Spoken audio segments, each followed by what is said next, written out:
muombe polisi sana, sababu maisha ya polisi ni ngumu sana. Maisha ya polisi ni ngumu.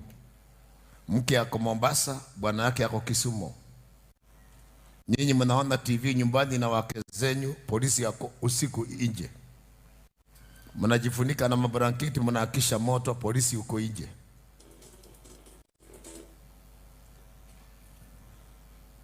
Mnakula vizuri, yeye yuko kwa barabara, na hapo kwa barabara hakuna hata kioski anunue maji, na hata akitumwa hata pewa ati enda ukanunue maji.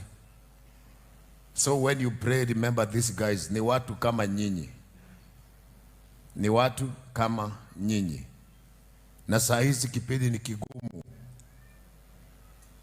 We have to pray for the police. Kupigwa na mtu na mawe na huko na buduki, it is not easy, but wamejaribu ku calm down. Ni vile tu hawa wachochezi wanasema ati uwa watu.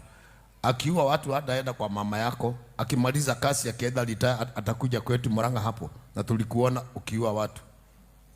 Akiretire hataenda kwenyu, ataenda kwa watu wa kwao, na walimuona akiua watu. So wachochezi, muache uchochezi. Hiyo ofisi umeikuta juzi tu, na wewe ni mtoto mdogo.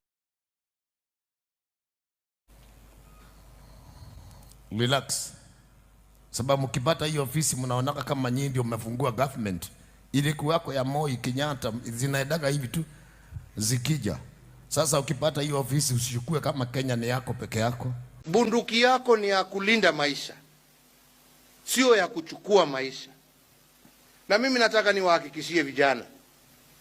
Thank God polisi moja nimeona alienda kavamiwa.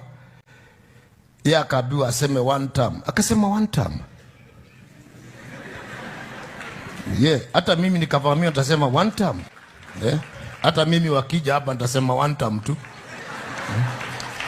Sasa wakija hapa kuliko wavuja ma TV zangu, siniwaambie tu hata mimi one term. Na kabla 2027 hata nyinyi mtakufiwa na watoto wenyu. Mtakufiwa hata nyinyi. See my brother, you are not my brother. Shetani. Hiyo shetani umefanya makosa. Take me where you want. You are a liar, killer.